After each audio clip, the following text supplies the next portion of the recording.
¿Cómo de fuerte es que esta persona haya empezado insultando? O sea, es que me parece... A ver, voy a ir quitando esto porque ya total... En lo que os conectáis, pues nos vamos saludando. Madre mía, qué impacientes. Buenas, buenas a todos. Solo estamos dos personas, no sé por qué había tantísima prisa, la verdad. No te voy a hacer nada, Sergio. No te voy a hacer absolutamente nada porque has empezado insultando. ¿De acuerdo? Entonces, buenas, Rod, me deduzco que el tema de hoy, que además fue una petición vuestra, ya te va a exaltar lo suficiente, así que no te voy a hacer mod de nada.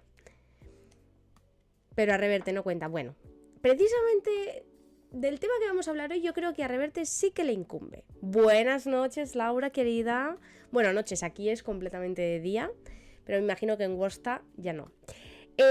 Vale, ¿de qué vamos a hablar hoy? Perdonad porque las... No es de fachas. La semana pasada no tenía voz, estaba bastante mala, entonces hubo que cancelar porque aquello era inviable. Pero bueno, esta hemos retomado. También aprovecho para deciros, ya que estáis aquí los más interesados, la verdad, que probablemente hagamos un par más, ¿vale? Y luego haya un periodo de vacaciones indirectos, aunque lo seguiréis teniendo en YouTube, ¿de acuerdo? Pero bueno, al final, pues en algún momento hay que cerrar la temporada, ¿de acuerdo? Y esto empezó siendo un experimento y a lo tonto llevamos prácticamente 3 meses. Hola, Lemonchelo, y a los que se acaban de unir. Entonces, bueno, debate de Arturo Pérez Reverte aparte.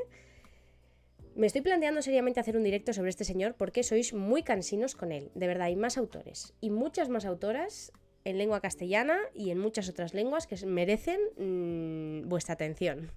¿De acuerdo? Entonces, ¿de qué vamos a hablar hoy? Y mejores. Ay, de verdad, ¿cómo te echábamos de menos, Sergio? Es que no puedo más. Basta, por favor, basta. Tengo que aprender a banear comentarios, lo que pasa que no sé muy bien... ¿Fijar este mensaje? No quiero fijarlo. Haz clic para responder. ¡Hala! No me deja quitarlo. Bueno, a lo que íbamos. ¿De qué vamos a hablar hoy?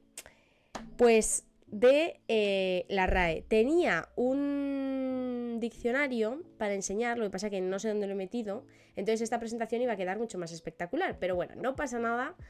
Porque, como siempre, ya os tengo acostumbrados a unas presentaciones de una mínima calidad. No te voy a hacer mod, no sé ni lo que es eso. Así que, moderador, entiendo. No te voy a hacer moderador porque esto se va a convertir en un caos. Además, es que no sé cómo hacerlo. ¡Ay! Acabo de descubrir cómo ver quiénes estáis conectados. ¡Qué maravilla! Vale, a lo que yo iba. Ahora he perdido el chat. Es que esto no puede ser. Vale, ya estamos. Pregunta Laura Francesa si haces las presentaciones con Canva. Sí, últimamente sí. Antes yo siempre he sido más de PowerPoint, pero es verdad que para los directos que tienen más colorido, más variedad, sí. Y además se me guardan, si las estoy haciendo en línea, el proyecto y es muy fácil de exportar. Así que desde que empecé a hacerlas así, me gusta bastante. Así que lo recomiendo. Yo lo descubrí en la carrera, no lo había usado en mi vida. Entonces, ¿de qué vamos a hablar hoy? Algunos me propusisteis que hablásemos de polémicas de la RAE, y aunque al principio consideré titularlo bajada de pantalones o necesidad, lo he retocado un poco. Os he puesto un graffiti maravilloso de Cinti no soy nada, ¿de acuerdo? Para los que sois fans de Ceci Army y demás, este uso de la C creo que os será familiar. Entonces, ¿de qué vamos a hablar hoy un poco? Ya sé que el tema, después de haber tratado cosas como el Quijote o haber hablado de los límites de la ficción, del 23 de abril, Día de Castilla y León, pues no parece ni la mitad interesante, pero os prometo que puede serlo, ¿de acuerdo? También os digo que el objetivo es que participéis un poco. Por cierto, hola Laura Francesa, que deduzco que está conectada mediante el dispositivo de la otra Laura. Espero que hoy no haya problemas con la música, así que le damos caña. ¿De qué vamos a hablar? Para los que no lo sepan, que creo que será absolutamente nadie, qué es exactamente la RAE, qué funciones tiene, Algunos de los cambios no voy a registrar todos porque sería imposible. Es una institución que lleva existiendo más de 2 siglos, entonces sería imposible. Han publicado muchísimas gramáticas, muchísimos diccionarios, entonces es imposible registrar todos los cambios. Hablaremos de algunos que han sido polémicos o llamativos, ¿vale? Relativamente recientes. Y sobre el debate que está abierto de si se debe normalizar la lengua o permitir su evolución. ¿Por qué siempre recurrís a los mismos ejemplos? Me hace mucha gracia porque cuando la gente habla de la RAE, arroja cosas como concreta, almóndiga o cosas así como si fuera lo peor que ha hecho esta institución. Desde que le quitaron la tilde a guión han perdido todo mi respeto. Bueno. Como veis, creo que vais a estar bastante activos hoy, lo cual me alegra muchísimo. Entonces, para aquellos detractores de la RAE, vamos a empezar. ¿Qué es exactamente la RAE? Es una institución que se funda en 1713 gracias a la iniciativa de Juan Manuel Fernández Pacheco. Este fue su primer director, posteriormente heredó el cargo su hijo, luego su nieto y luego ya fue pasando a otras personas, ¿de acuerdo? Marqués de Vilhena, con el objetivo de trabajar al servicio del español. Cabe destacar que en aquella época, después de su creación, recibió apoyo por parte del monarca. Su lema es limpia, fija y da esplendor. Creo que esto ya nos da una pista de la línea ideológica, ¿vale? O la forma de trabajo que va a seguir un poco la RAE. Dice Sergio, hombre, es como si muchos tontos se juntan para decir que 2 más 2 son 5 y les damos la razón porque son muchos. Bueno, una cosa es un hecho, ¿vale? Tangible, como es 2 unidades, 4, 5, que son consideradas así y aceptado comúnmente, y otra cosa es el lenguaje, que es una cosa viva, que está en constante evolución. Pero no adelantemos acontecimientos, ¿vale? Hemos leído el lema de la RAE. Una de sus primeras obras se publica con el título de Diccionario de Autoridades. Yo voy diciendo cosas para que vayáis fichando un poco el tono en el que trabaja esta institución, que comenzó teniendo 11 miembros, ¿vale? Posteriormente amplió el número de los miembros en función, ya sabéis que cada persona que se incorpora se le adjudica una letra, la ñ, la q, la c, ¿de acuerdo? Y pasaron varios años hasta que se pudo incorporar una mujer, que fue Carmen Conde Avellán, con la letra K, en 1978, ¿de acuerdo? En 1741 publican su primera ortografía española. Fijaos cómo está escrito, porque ese era el título original, ¿de acuerdo? Ortografía con TH y PH, con el sonido F, ¿de acuerdo? Como suele hacerse en inglés. Y en 1771 publican su primera gramática de la lengua castellana. Primera, pero no la única. Recordemos que veníamos de Nebrija, etcétera, ¿de acuerdo? Esto, para los que somos profes de lengua, nos hace mucha gracia porque precisamente la nueva gramática que ha sacado hace unos años la RAE es la que nos trae un poco por el camino de la amargura a la hora de enseñar cosas como sintaxis, porque han cambiado la consideración, tú que hablabas, Sergio, de darles la razón a los tontos, de X categorías gramaticales, de las funciones que desempeñan en cada sintagma. Entonces, bueno, para poneros un poco en contexto, ¿vale? Para que os fijéis la antigüedad que tiene, la cantidad de publicaciones que tiene a sus espaldas. En la página web que tienen podéis consultar su historia y está muy bien porque tienen año por año los eventos más importantes, es decir, cuándo un director sucedió a otro, cuándo se hizo una publicación, cuándo se celebró un centenario, etcétera, etcétera. De hecho, en alguna ocasión han dedicado ciertas obras a X autores importantes, ¿vale? Continuamos. No os he puesto las fotos de los directores porque son muchísimos, alguno incluso ha repetido, ¿de acuerdo? Pero se divide, no es lo mismo ser de la Junta de Gobierno que del Pleno que de las comisiones, es decir, dentro de lo que es la propia RAE, que obviamente ha ido creciendo, tiene su propio edificio, etcétera. Luego se han incorporado academias pertenecientes a países latinoamericanos. Hay distintas posiciones. En primer lugar tenemos la Junta de Gobierno, cuyo director es Santiago Muñoz Machado, que se reúne una vez al mes. Sin embargo, quienes toman las decisiones, es decir, los que se reúnen una vez a la semana para debatir sobre diversos temas lingüísticos, morfosintácticos, son las personas del Pleno, que son todos aquellos académicos, ¿vale?, que se reúnen con la supervisión del director para decidir sobre esos asuntos, ¿de acuerdo? Y es el máximo órgano de la academia. Aquí, efectivamente, es donde podemos enmarcar a los que tienen la ñ, la p, es decir, entre otros, Arturo Pérez Reverte, que tan amigo vuestro es. ¿De acuerdo? Luego están las comisiones, que son grupos delegados para facilitar el trabajo del pleno, que lo que hacen es presentar propuestas sobre diversos temas, como por ejemplo una revisión del diccionario, es decir, ellos recopilan información en torno a un área de la lengua, porque no es lo mismo, por ejemplo, una revisión ortográfica que una revisión del diccionario para incluir palabras nuevas, que una revisión de la sintaxis, de la morfología, ¿de acuerdo? Entonces, estas comisiones lo que hacen es un análisis, llevar la propuesta y luego es el pleno quien la discute y la aprueba y quien luego la registrará, ¿de acuerdo? Buenas, Catri, no sé quién eres, pero bienvenido, bienvenida o bienvenide, ya que hablamos hoy de este tema, ya abriremos luego ese melón. Vamos con una de las primeras polémicas o uno de los primeros cambios curiosos que ha aplicado la RAE. ¿Cómo llamáis a esta letra? No es trampa, ¿eh? O sea, ¿cómo llamáis a esta letra? A esta grafía.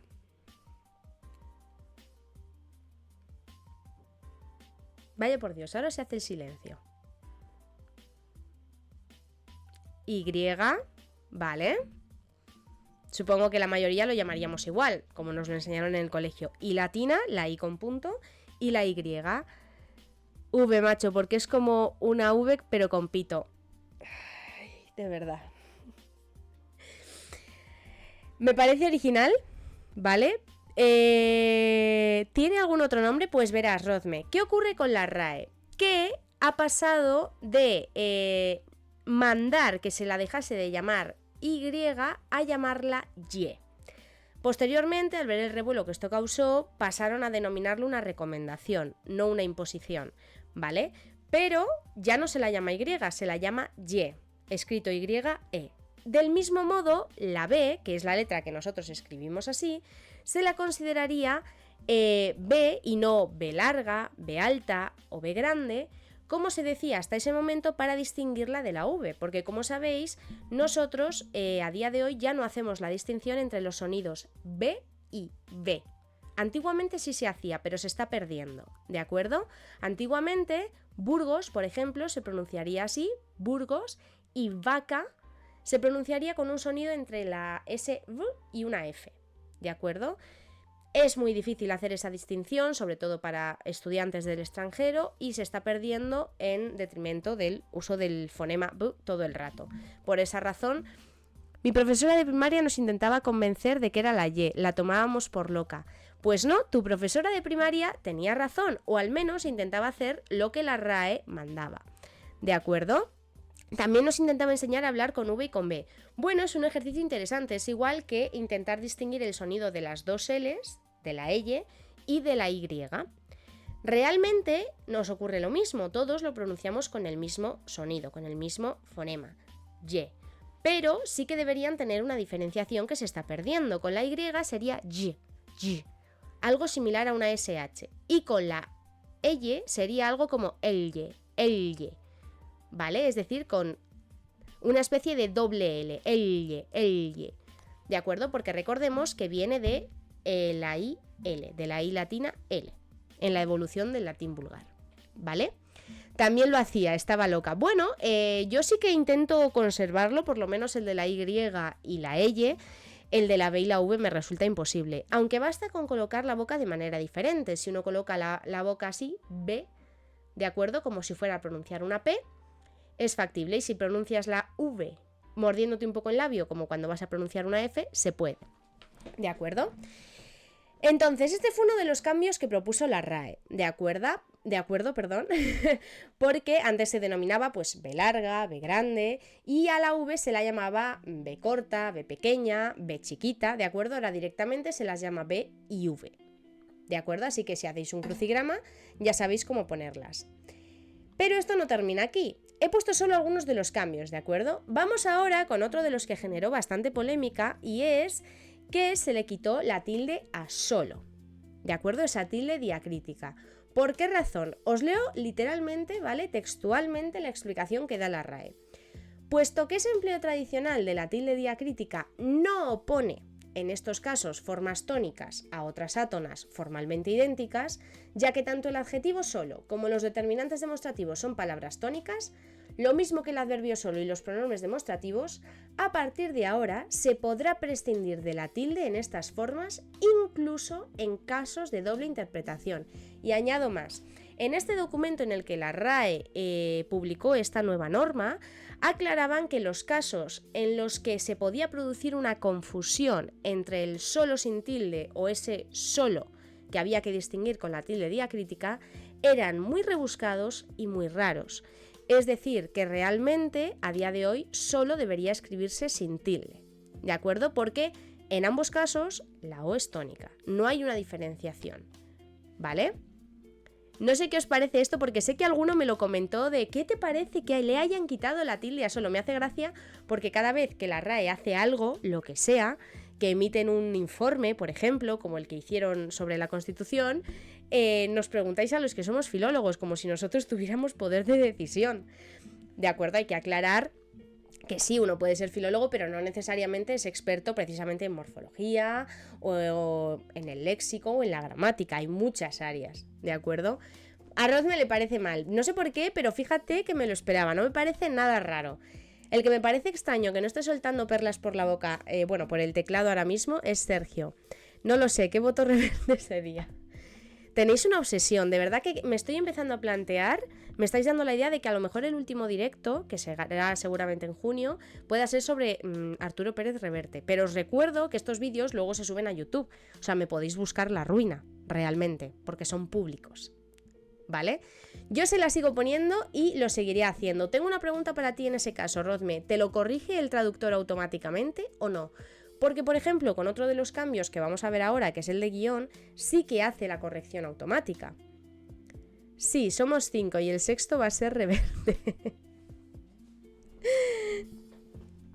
Vale, bueno, esta información está sacada de la RAE.es, no obstante, los informes los tenéis siempre disponibles, sabéis que podéis consultarlos en internet. Seguro que te denuncia. Bueno, nunca se sabe, nunca se sabe. La fama llega cuando menos te lo esperas. ¿Qué nos apostamos a que el día en el que yo anuncio mi retirada oficial, ese día es el que más visitas tenemos?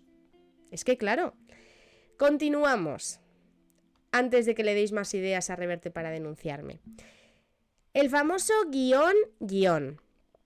Dice Rosmelda, sí, pero paso del traductor, lo tienen sobornado. Bueno, es una forma de verlo. Hay quienes se resisten a esos cambios, ¿no? ¿Qué ocurre con guión? Mi pregunta es, ¿sois de los que lo escriben con tilde, de los que lo escriben sin tilde? Y tengo curiosidad por saber en este caso, Sergio, a quiénes considera a los tontos. Porque ya lo ha dicho a la hora de utilizar términos como concreta, pero no está diciendo cuál es el bando en cada caso de los que estamos mencionando. El de guión me parece de cárcel. Vale, aquí yo voy a romper una lanza en favor de la RAE, ¿de acuerdo? Porque por un lado está la teoría, pero por otro está la práctica. Yo como hablante tengo la tendencia de poner la tilde. ¿Por qué? Básicamente porque yo pronuncio guión separado, ¿de acuerdo? Aunque técnicamente debería ser un diptongo. ¿Qué ocurre? Guión es la unión del sonido I y el sonido O, ¿de acuerdo? Lo que tradicionalmente sería una palabra de una sílaba, monosílaba. ¿Qué pasa con los monosílabos? Que solamente deben acentuarse, y esto es una norma de la RAE, en caso de que exista otro monosílabo exactamente igual, con la misma grafía, que sea necesario distinguir. Por ejemplo, el te como pronombre, te miro, te busco, y el te de bebida, ¿de acuerdo? Son dos palabras que se escriben exactamente igual, pero una requiere de la tilde para distinguirla de la otra. En ese caso sí sería necesario, pero guión no tiene un segundo término que se escriba así, del cual necesite separarse o distinguirse. ¿De acuerdo? Entonces, ¿qué dice la RAE? Que se elimina la escritura opcional de la tilde en monosílabos con diptongo ortográfico y se dejan de acentuar. La tilde en ellas ya supone una falta de ortografía. Palabras como guión, huí, riáis, liáis. De hecho, esto es muy curioso porque a mí con guión yo había oído hablar de la polémica, pero con esa segunda persona de plural del subjuntivo, vosotros riáis, vosotros hagáis, Yo sí que estaba acostumbrada a ponerla y me llamaba mucho la atención que mis alumnos no la ponían nunca y que curiosamente el traductor no me la, o sea, el traductor no, el corrector no siempre me la marcaba y no sabía que, claro, se aplicaba la misma norma, ¿de acuerdo? Truán, guío, críe, etc. En truán, aunque tengamos un H en medio, recordemos que técnicamente no se pronuncia, por lo tanto tendríamos un diptongo, ¿vale? Aunque haya zonas, como sucede en España, donde se pronuncian con hiato y se perciban como bisílabos. Aquí está la cuestión. ¿Qué era lo que dejaba abierta la puerta a la RAE? Que si tú pronunciabas guión, como hacíamos la mayoría, o truán, por ejemplo, tú estabas haciendo un hiato sin ser consciente de ello. Estabas separando esos vocales que debían ir unidas en un solo sonido, en un solo golpe de voz. Y en ese caso sí que se acentuaría porque sería una palabra de 2 sílabas aguda terminada en N. ¿De acuerdo? Entonces lo dejaban un poco a la libertad de la pronunciación de cada uno. ¿De acuerdo? No obstante, se eliminó oficialmente. La teoría me la sé, yo pronuncio guión porque es como sale de manera natural, nadie pronuncia guión. Es cierto, yo realmente, por mucho que la gente haya cambiado la forma de escritura, resulta curioso porque yo no he oído a nadie pronunciar guión. Nunca, pensadlo, ni truán. De hecho, cuando la gente canta soy un truán, soy un señor, amo la vida y amo el amor, lo canta separado, soy un truán, soy un señor. Y en guión lo mismo, ¿te has leído el guión? ¿Te ha llegado el guión? Sin darnos cuenta, hay un hiato común que todos tenemos aceptado. Por lo tanto, lo coherente sería que si lo pronunciamos como un hiato, lo escribiésemos como tal. Y si aceptamos la norma de escribir guión sin tilde, nos esforzásemos por pronunciarlo así, ¿no? Sí, que si hablas mal, te dejan escribir mal. Bueno, es que ¿quién decide lo que es bien o mal en el caso de la lengua? Esta es la principal polémica a la que yo quería llegar. ¿Eso de los diptongos y de los hiatos no dependía de vocales abiertas y cerradas o algo así? Sí. Pequeño recordatorio. El diptongo es la unión de dos vocales cerradas, y U, por ejemplo, en ciudad, y de una vocal cerrada y otra abierta. Por ejemplo,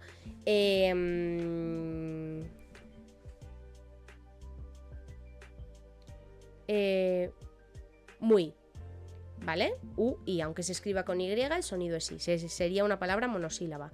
Entonces, ¿qué ocurre con los hiatos? Es cuando nos encontramos ante dos vocales abiertas, ¿de acuerdo? Por ejemplo, K, ova, que ahí claramente hacemos una separación, hacemos dos golpes de voz, ¿de acuerdo? Y a veces se produce un hiato cuando en un diptongo ponemos una tilde que hace que se separen esas vocales, ¿de acuerdo? De verdad, pero ¿por qué tenéis que insultar a Reverte en esto también? Es que me parece... No es como se hable, es como se debería hablar. Es que es a lo que os voy. Si se impone un cambio, es decir, una de las cosas que hace la RAE es nombrar lo que es correcto e incorrecto. Y ahora hablaremos de esto. ¿Tiene potestad la RAE realmente para hacer esto? Porque no olvidemos que el lenguaje es algo que surge de manera natural, que evoluciona de manera natural y principalmente oral. Precisamente nuestra lengua, el castellano, deriva del latín vulgar, que fue el latín que más evolucionó precisamente por su naturaleza oral, porque lo hablaba gente que no tenía estudios, que no sabía escribirlo y que no era culta. Y fue el latín que dio lugar al castellano que hablamos hoy, no fue el latín vulgar. Se habla mal igual que se suma mal, fin. Esto de la suma me lo vas a tener que explicar, porque siendo de letras no lo he pillado. Yo, mientras nos escribes la teoría, continúo. ¿Qué pasa ahora con la Q? Creo que aquí incluso tu profesora, Sergio, estaría de acuerdo en llamarla Q de queso, ¿no? Pero, ¿qué nos dice la RAE? Que cuando la Q representa el sonido K, pasa a preservar la coherencia y simplicidad del sistema ortográfico y se recomienda eliminar la letra Q cuando equivale al fonema K, y por tanto lo conveniente será escribir quórum, quasar, Irak y Qatar. Es decir, que en palabras que tradicionalmente se habrían escrito con Q, ¿de acuerdo? Para simplificar, la eliminan y pasan a poner o bien C o bien K, ¿vale? K sería en el caso, por ejemplo, de Irak y Qatar en el caso de la C. Yo, por ejemplo, no sabía por qué razón había países que habían pasado que a veces los veías escritos con Q, por ejemplo, si veías alguna serie o algún documento relativamente antiguo, ¿vale? Como Irak, y porque luego los podías ver escritos con K, pero nunca me había parado a pensarlo ni me había llamado la atención. No sabía que había habido una intervención de la RAE al respecto. Esta, de todos los cambios, me parece, digamos, la más lógica, ya que en castellano no empleamos la grafía Q con letras que no sean la E y la I con una U en medio, ¿de acuerdo? Porque en inglés es con K, hasta que llegó Reverte y dijo que con Q. Vale, en ningún momento mencionan el inglés. Es simplemente porque nosotros en castellano no lo podemos pronunciar con esa Q, porque el sonido K equivale con A la grafía C, ¿de acuerdo? Y no podemos achacarle todos los males de la RAE a Reverte, insisto. Entonces llegamos al gran debate y es, ¿son necesarias unas normas artificiales? Emilio Alarcos Lorac, que para los que no lo conozcáis es probablemente la persona más odiada por cualquier estudiante que haya tenido que verse obligado a dar fonética, fonología e incluso morfología, nos dice lo siguiente, siendo él académico de la lengua. No se pueden imponer normas a la lengua. Por eso los intentos puristas y correctores de gramática y lexicológicos nunca llegan a ninguna parte. Yo aquí os pregunto una cosa. Si la lengua la normativizamos absolutamente del todo, es decir, todas las posibles variantes, todo lo limitamos a la grafía, a la gramática, que todo sea estrictamente correcto, ¿esa lengua va a evolucionar o no? Rodme en mi equipo siempre. Sois el peor tándem que ha creado Internet, de verdad os lo digo. Y es curioso porque una adora a Reverte y el otro lo odia. Pero bueno. Esta es mi duda respecto a la RAE. Supuestamente, un organismo que pretende contribuir al español, que pretende ayudar a conservarlo, a difundirlo, ¿hasta qué punto puede intervenir en su uso, en su normativización? Vale, Rodme fuera del equipo. ¿De acuerdo? ¿Qué nos dice Manuel Alvar? Por ejemplo, el español es un sistema virtual que nadie habla. Lo que se habla son las variedades, el castellano, el riojano, el asturiano, el andaluz, el extremeño, el murciano, etc. El español es el registro escrito de todos los españoles. Es decir, ¿qué nos dice Manuel Alvar? Que del mismo modo que ocurre, por ejemplo, con el euskera, o que ocurre con ese español latino o neutro que nos encontramos en el doblaje de películas y series, no habría una variedad que predominase sobre las demás, sino que más bien se habrían estado registrando en esa variedad ideal, de acuerdo a las normas, cuando en realidad los usos son diferentes, porque nadie habla ni utiliza un español completamente perfecto.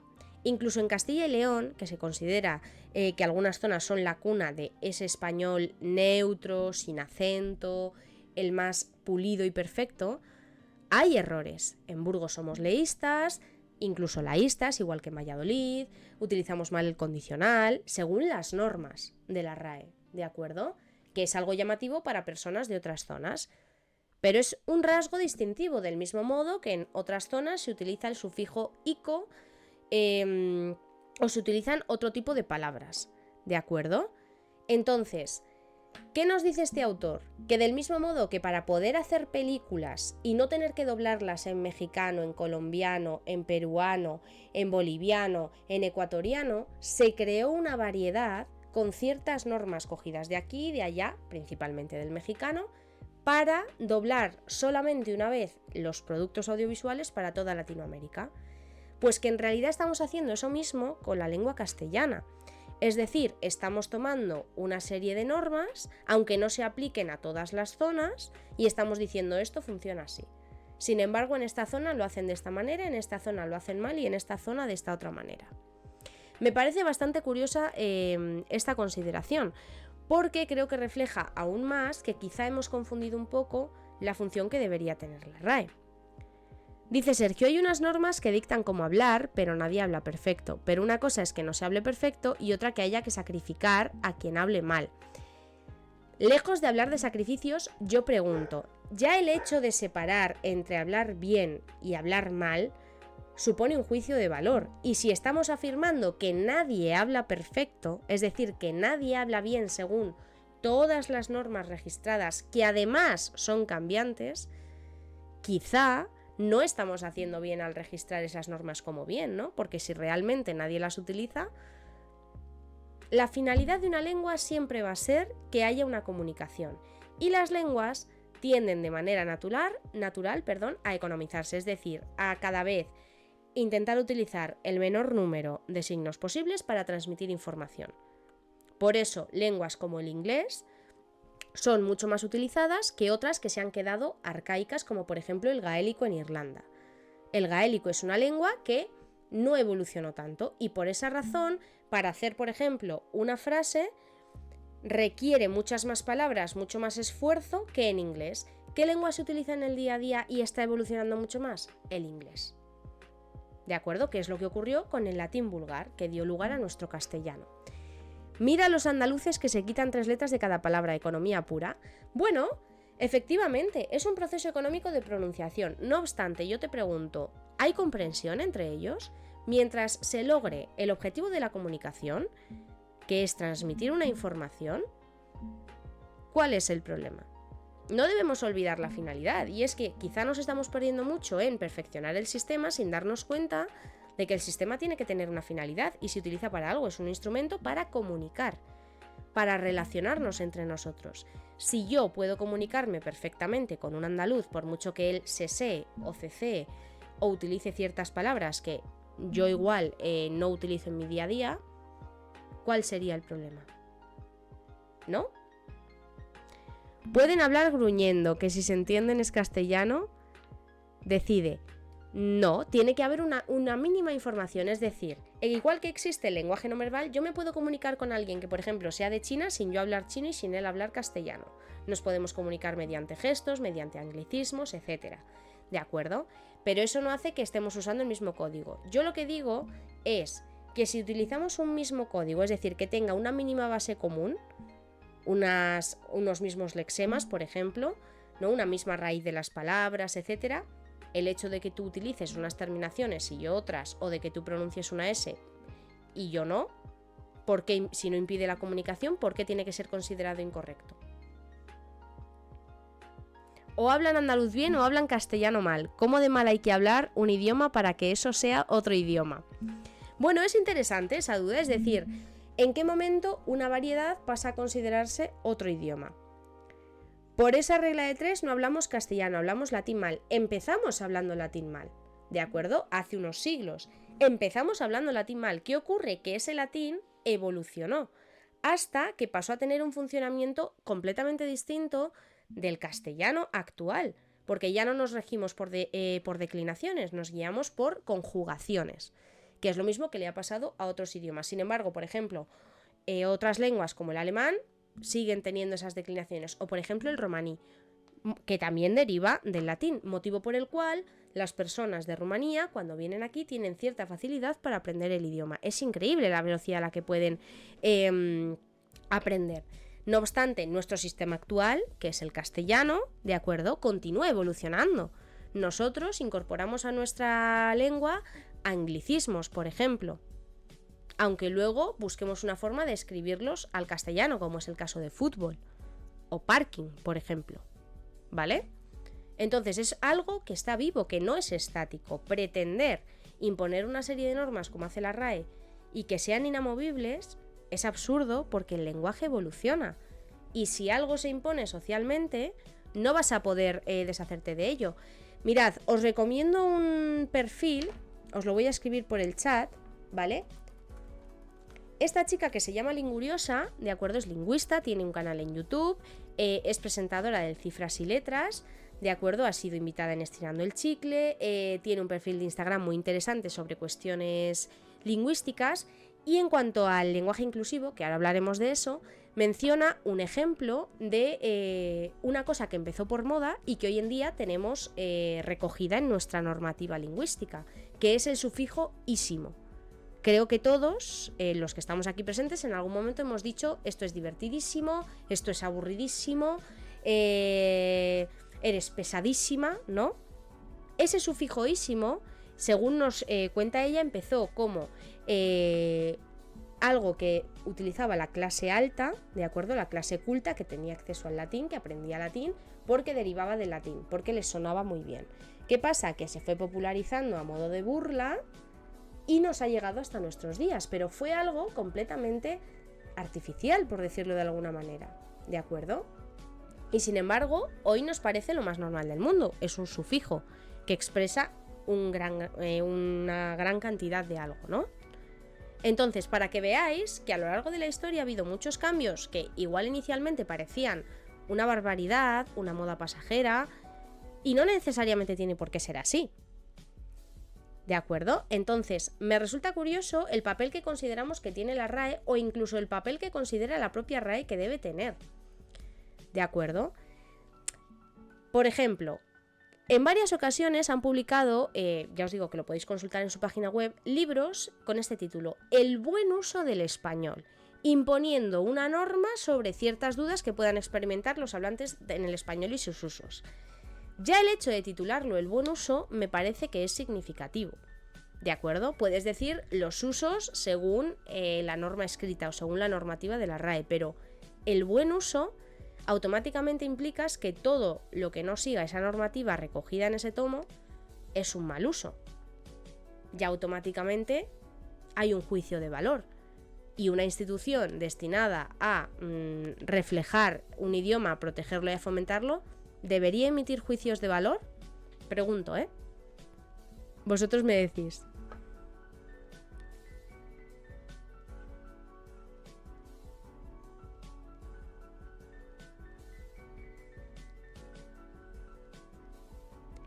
Llegamos ahora al tema por excelencia, ¿de acuerdo?, sobre la evolución de la lengua, que en este caso es el lenguaje inclusivo, ¿de acuerdo? Si hablamos de imposiciones artificiales que responden a una realidad, tendríamos el lenguaje inclusivo, ¿de acuerdo?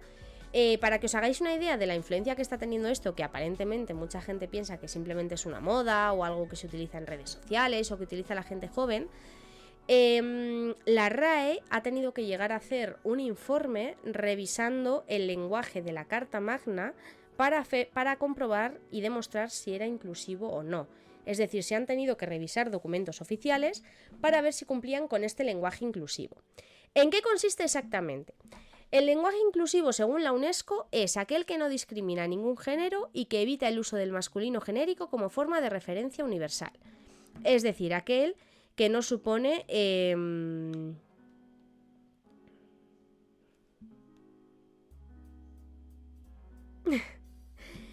No me escribáis por privado amenazando y exigiendo, porque no. Esto va con su propio ritmo, llevamos 40 minutos solamente. Entonces, según la UNESCO, es el lenguaje que no discrimina a ningún género. No especifican qué técnicas hay que seguir. No obstante, según la RAE, ya la definición es diferente. Nos dicen, es el conjunto de estrategias que buscan evitar el uso genérico del masculino gramatical, aunque muchas de estas propuestas no se ajustan a la morfología del español. Es decir, vemos una diferencia entre no discriminar a ningún género, ¿de acuerdo?, evitar el uso del masculino genérico, con propuestas que no se ajustan a la morfología. ¿Esto a qué se debe?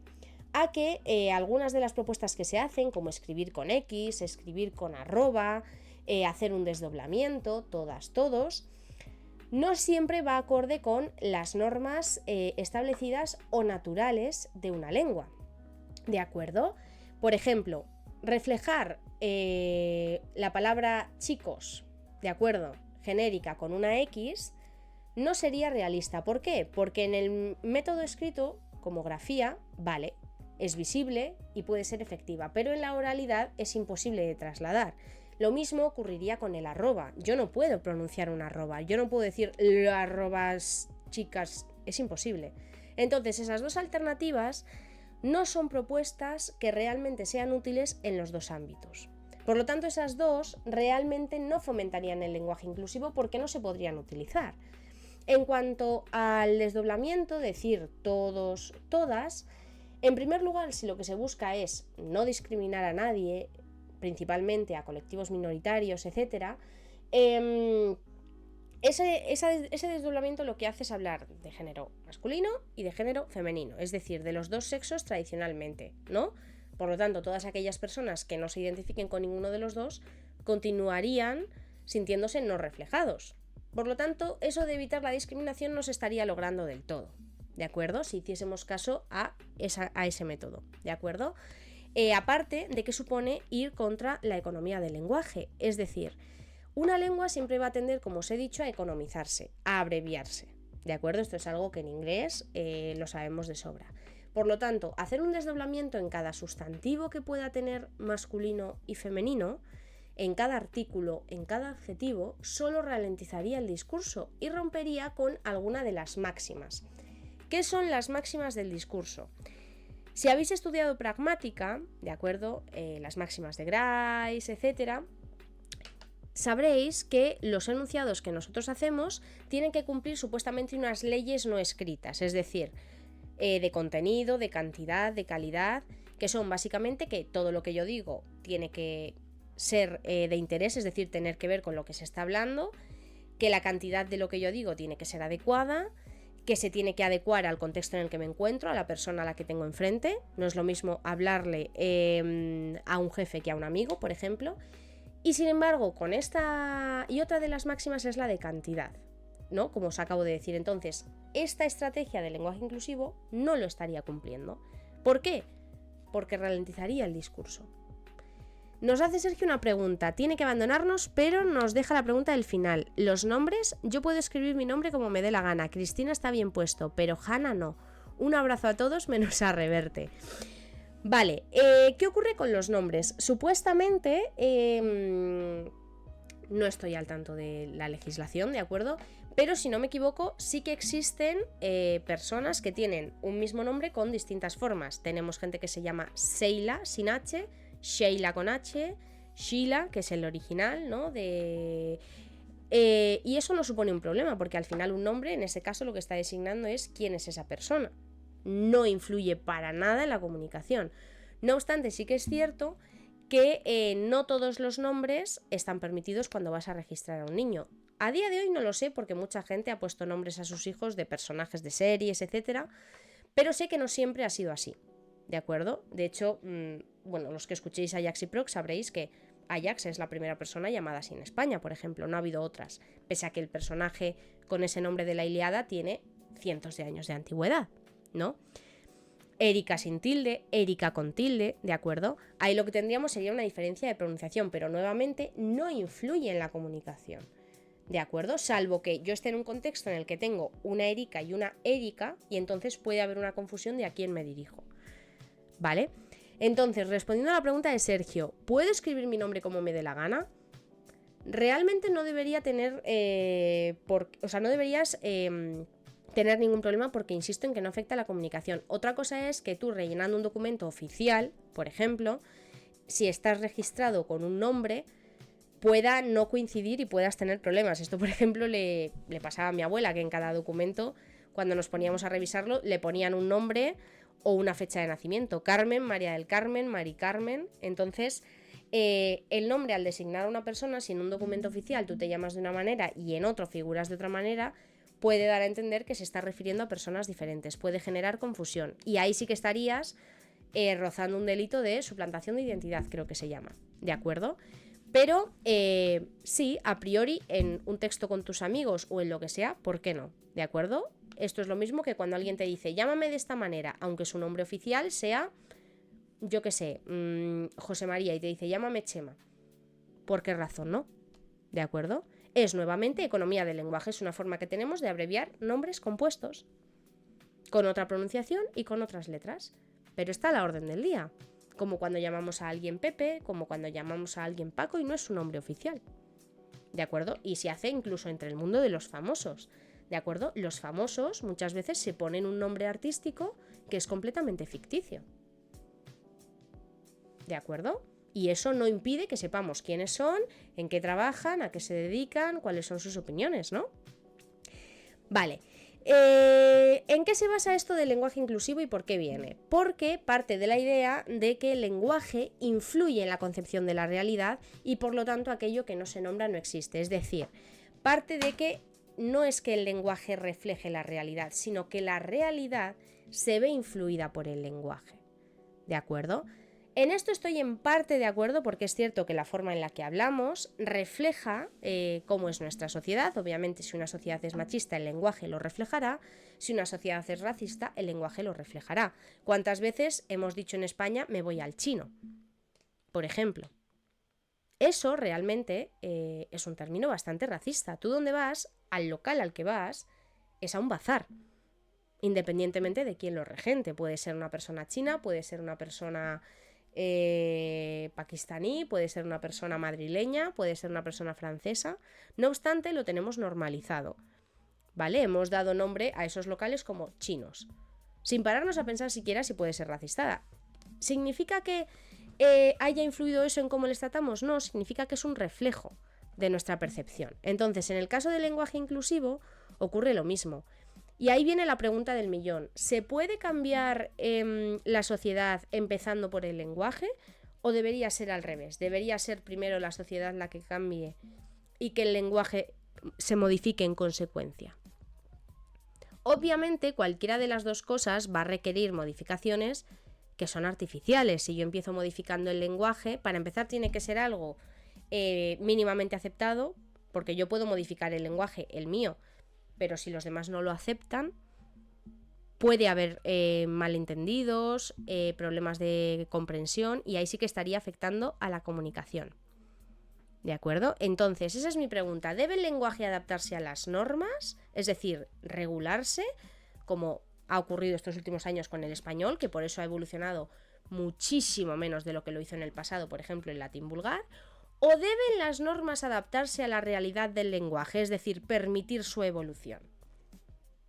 Esta es la pregunta que os lanzo, ¿vale? Y a la que yo quería llegar. Perfiles como el de Linguriosa, que os he recomendado, nos hablan de que el problema principal viene de que la RAE, que supuestamente es una institución que debe recoger, recordemos, y reflejar esos cambios que se dan para que quede constancia de ellos y de cómo evoluciona el lenguaje, esté emitiendo juicios de valor de este cambio es correcto, este es incorrecto, esto es un error, esto no debería ser así. ¿De acuerdo? Porque recordemos que el lenguaje evoluciona. Las normas supuestamente son algo fijo. Entonces eso no va a casar nunca muy bien. Y por otra parte, os voy a recomendar, siempre es bueno evolucionar, dice Chelo.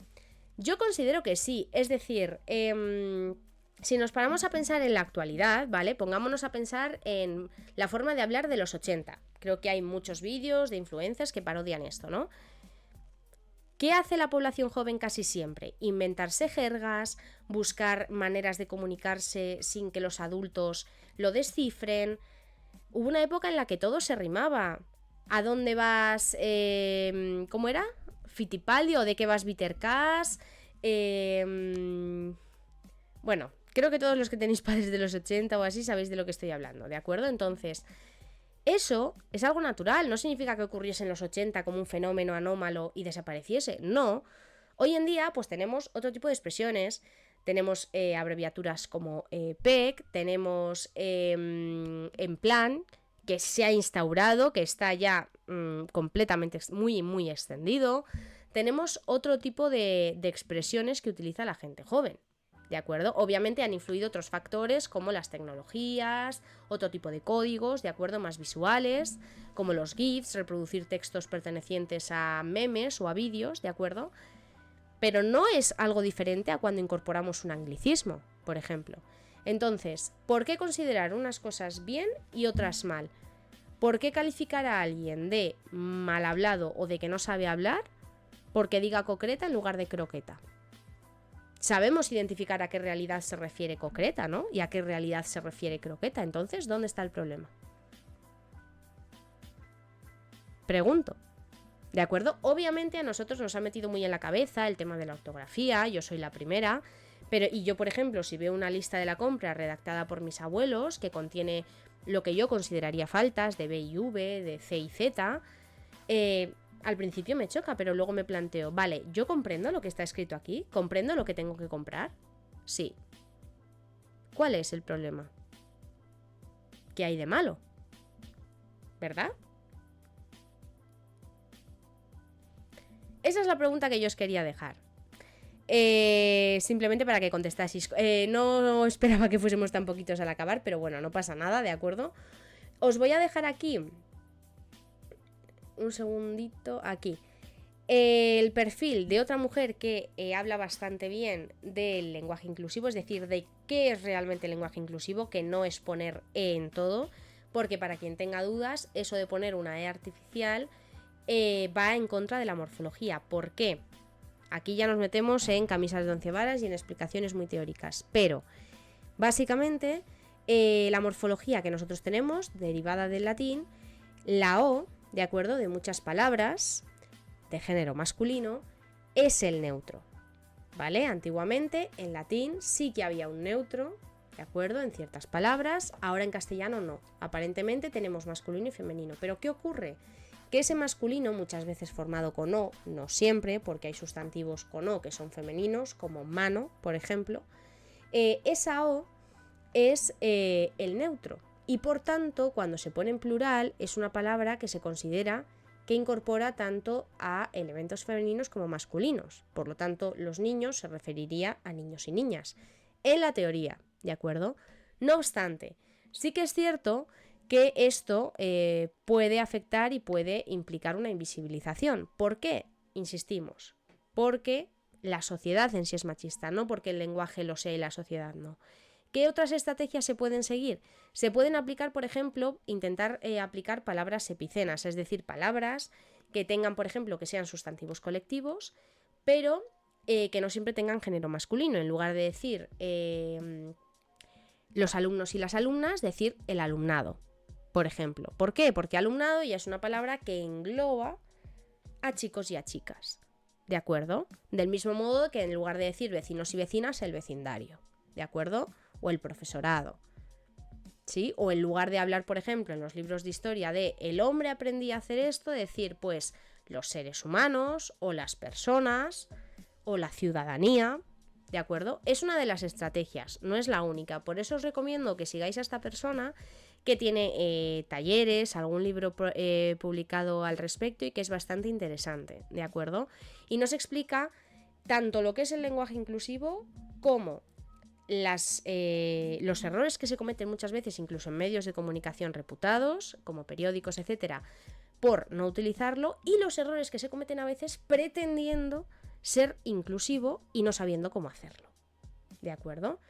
Y de alguna manera, sin darnos cuenta, pues a veces utilizando esa X, o utilizando esa arroba, o utilizando ese desdoblamiento, o utilizando esa E, lo que estamos haciendo, con buena intención, pero lo que estamos haciendo es continuar discriminando de alguna manera lingüísticamente, ¿de acuerdo? Entonces, para evitarlo, yo sé que es complicado, de hecho, no es obligatorio a día de hoy el lenguaje inclusivo, pero muchas instituciones sí que se están comprometiendo por lo menos a revisar su documentación, a ver si cumplen con ello, ¿de acuerdo?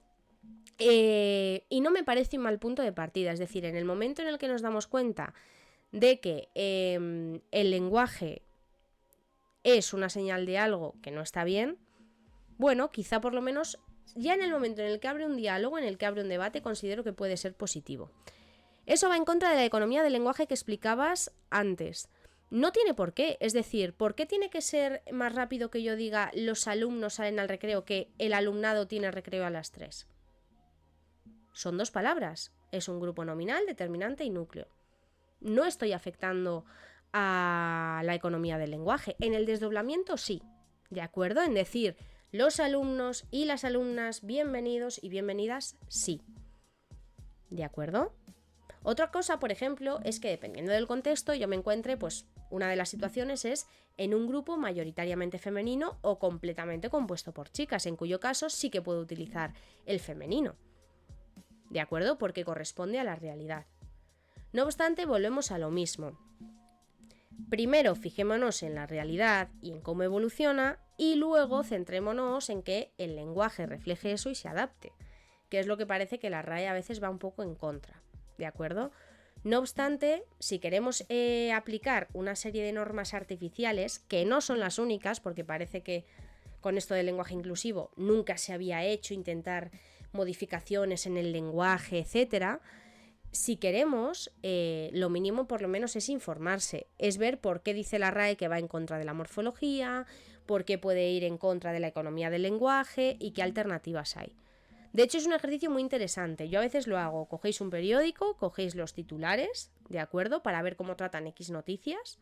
Y es muy interesante cómo incluso en noticias de, os pongo casos extremos, pero que, por ejemplo, lo suele publicar a veces esta cuenta, Género en Acción, de un asesinato por violencia machista o algo así. Pues la forma de redactar el titular ya denota sesgos ideológicos.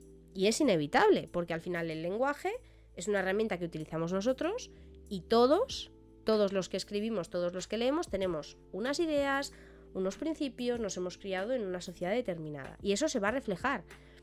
¿De acuerdo? Tengo grabado a fuego una frase que nos dijo un profesor del máster de profesorado que nos decía: vosotros, cuando deis clase ante un grupo de alumnos, probablemente no os pongáis a decir a quién votáis, qué ideas tenéis respecto al matrimonio, respecto a la inmigración. Dice, pero me apuesto lo que queráis a que si ahora os pregunto qué ideología tenían vuestros profesores, sabríais decirme vuestra opinión. Y es cierto, todos decíamos, pues es verdad, este profesor que yo tenía seguro que era, perdonadme el término, pero seguro que era facha, o este seguro que era muy rojo, o este seguro que era muy... ¿Por qué? Porque aunque tú lo evites, aunque intentes utilizar un lenguaje objetivo, neutro, profesional en todos los ámbitos de tu vida, es imposible, hay cosas que se dejan traslucir, porque el lenguaje es un reflejo de tu personalidad, de tu cultura y de tus conocimientos. ¿De acuerdo? Entonces es interesante que revisemos, ostras, pues cómo digo esto, o cómo suelo expresarme, o cómo lo expresa este periódico. ¿De acuerdo? Yo a veces lo hago, el ejercicio de, vale, esta noticia o este comunicado del pueblo, ¿cómo podría estar redactado de otra manera? Y realmente, a veces son dos cambios muy tontos, pero bueno, pueden suponer un paso y pueden suponer para alguien, no digo para mí, pero para alguien perteneciente a una minoría, etcétera, pues un alivio, un reconocimiento, y eso sí que es importante.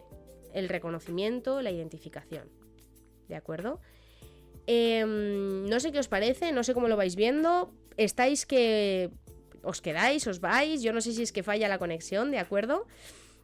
Pero bueno, básicamente esta ha sido un poco la revisión. Llevamos una hora cascando, no obstante, yo os animo a investigar sobre este tema, especialmente ya no porque esté de moda, sino porque creo que no que se vaya a imponer, pero sí que puede estar muy presente y que nos invita a reflexionar. Entonces, todo elemento, en este caso lingüístico, que nos haga reflexionar sobre la sociedad, sobre nuestra forma de expresarnos y de entender el mundo, creo que siempre va a ser interesante. Así que nada, para los que os haya interesado lo de Linguriosa, tenéis una entrevista que hizo en El Chicle, no sé hace cuánto, hace un par de meses yo creo, bastante interesante, en la que habla pues de la función de la RAE, etcétera. Y tenéis pues el perfil de Instagram que os he dicho, ¿de acuerdo?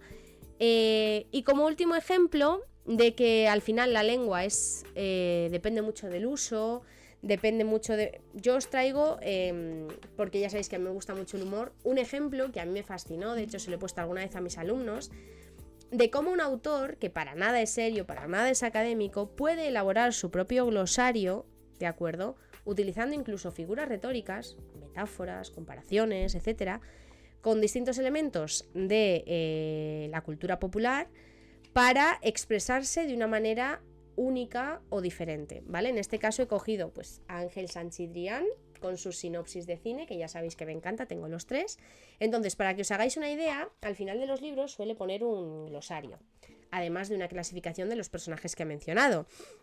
Entonces, por ejemplo, en lugar de decir abofetear, él que dice en sus resúmenes, en sus sinopsis de películas, aplaudir la cara, administrar hostias no letales pero muy seguidas. ¿De acuerdo? Otra expresión, amorrarse a la botella, pegarse lingotazos como si tuvieras más sed que vicio. Es decir, incluso la propia definición, de acuerdo, que este hombre utiliza, que es bastante humorística, se sirve de figuras retóricas y no es especialmente objetiva, pero sirve para el fin que él pretende, que es comunicarnos su opinión, totalmente subjetiva, claro, sobre X películas. Sí. Por lo tanto, ¿es peor este ejercicio de recopilar un glosario, elaborarlo, darle unos usos, que leer un libro en el que todas las normas estén seguidas al pie de la letra? Desde mi punto de vista, no, porque en ambos casos se logra la finalidad. Y la finalidad siempre va a ser la comunicación. Incluso me parece que esto requiere, teniendo en cuenta que venimos de un par de siglos de tener una institución que nos dice cómo hablar y cómo escribir, considero que esto requiere más imaginación, un ejercicio creativo muy valioso y que tiene incluso más mérito. ¿De acuerdo? Entonces, por eso a mí me encanta cuando veo niños que, pues eso, vuelven a... Vamos a usar el lenguaje de la P, vamos a usar este otro lenguaje. El perruno no cuenta, ¿de acuerdo? ¿Por qué? Porque al final es un ejercicio de, vale, vamos a ver qué posibilidades nos ofrece el lenguaje hasta el punto en el que ya no podamos entendernos. Ese es el límite. ¿De acuerdo? Y esto no lo hacen solo en el ámbito del humor. Hay más autores que escriben las palabras tal cual suenan, según sus sonidos. ¿De acuerdo? Entonces, investigad un poco porque es muy interesante. A veces puede ser complicado, sí. Sobre todo porque si lo estás leyendo puede ser complicado, pero es muy interesante. Entonces, bueno, pues ya hemos terminado prácticamente. Llevamos una hora aquí, tucutú, tucutú, tucutú. Os he puesto, como no, un último graffiti, el fascismo se cura leyendo, con doble L. Ya hemos mencionado esa diferencia entre la E y la Y, ¿de acuerdo? Pero me ha hecho mucha gracia. Este es otro ejemplo de lo que os digo, los grafitis. Son, bueno, no vamos a entrar en el debate de si son arte o no, pero desde luego son una forma de expresión, ¿de acuerdo? Me da igual si están hechos en una pared, si están hechos en la puerta de un lavabo, etcétera. Son una forma de expresión escrita. Entonces, se hacen famosos muchas veces los que están mal escritos según la norma. Ahora bien, en algunos casos, ¿de acuerdo?, pueden ser un auténtico ejercicio de voy a mandar un mensaje a través de este supuesto error. ¿De acuerdo? Este en concreto es muy gracioso precisamente porque habla de leer, pero deducimos que esa ella demuestra que no tiene el hábito de leer porque comete esa falta de ortografía. O sea, fijaos que en el uso de una sola letra, toda la información que contiene y toda la carga humorística que eso tiene. Porque aporta un montón de significado, un montón de contenido. Y al final, la lengua, que es un sistema, es eso. Es decir, unidades mínimas que nos dan significado, como pueden ser los morfemas. ¿De acuerdo? Entonces, bueno, yo creo que esto ha sido una chapada increíble. Me maravilla que sigáis 7 personas aquí para ser martes a estas horas. ¿De acuerdo? Ya lo siento porque entre este y el del Quijote creo que los últimos han sido bastante chapada. ¿De acuerdo? Pero bueno, no sé, me apetecía tratar este tema, me lo propusieron y dije, pues sí. Y eso que, a ver, hemos hecho pues un directo brevemente introductorio, ¿vale? Pero como el de Más Fútbol, por favor. Sí, es que hay muchísimos. En Burgos, creo que era en Burgos, que había uno de los vampiros existe, los vampiros existe o los vampiros existen o algo así, con S, faltaba una muestra de plural... Pero se entendía y era humorístico. Entonces tú dices, vale, cuando esta persona dedica su tiempo a escribir esto, ¿de acuerdo? A hacer un mensaje público de esta manera, ¿qué pretende comunicar? ¿Lo ha conseguido? Porque si lo ha conseguido, enhorabuena. ¿De acuerdo? Yo sinceramente prefiero grafitis de este estilo que no firmas que no logro descifrar, por ejemplo. ¿De acuerdo? Entonces, bueno, pues para la generación que nos criamos con Jerónimo Stilton, con ese abecedario de la fantasía, intentando crear nuestros propios códigos, para los que nos criamos con este señor, con Bart Simpson, esto para mí es la Biblia, la guía para la vida, porque efectivamente también tiene sus propios términos de cómo ser un camorrista transcontinental y te recopila lo más importante en cada idioma, ¿no? Al final lo importante es eso, es lo que tú quieras reflejar, la intención y el contexto. Eso es lo fundamental. ¿De acuerdo? Y si dominas el código, una de las cosas que puedes hacer, igual que cualquier artista, es transgredir esas normas, es darle una vuelta. ¿De acuerdo? Al final es lo que hacen muchos poetas. Así que nada, espero que os haya gustado. Siento muchísimo la chapada, pero bueno, después de una semana habéis tenido dosis doble. Y lo que os decía al principio, no sé cuántos directos haré más, no sé si 1, 2, de todas formas os informaré, sí que me gustaría que el de despedida pues fuese un poco ya una cosa de charlar todos más, sin un tema definido, para despedir un poco estos meses. No sé si habrá segunda temporada o no, ¿de acuerdo? Pero bueno, eso se deja en el aire y nada, y pues que muchas gracias, que otra vez nos han dado las 10, así que todo el mundo a cenar y a ponerse el vídeo de Linguriosa sobre este tema, ¿de acuerdo? Me alegro mucho de haberos visto, gracias por participar y recomendádselo a todo el mundo, la verdad. Ah, me dice Laura, tú sí que limpias, fijas y das esplendor. Nos vemos en el próximo Crímenes de Burgos. ¿Queréis sangre, ¿Queréis sangre? ¿Queréis reverte? Sois gente muy insaciable. Me lo voy a plantear, ¿de acuerdo? Estaos atentos a Instagram, no puedo deciros más de momento, ¿de acuerdo? Laura me tiene que contar. Aquí os quedáis todos. Adiós, ha sido un placer. Luego lo dejo subido a los directos, ¿de acuerdo? Adiós.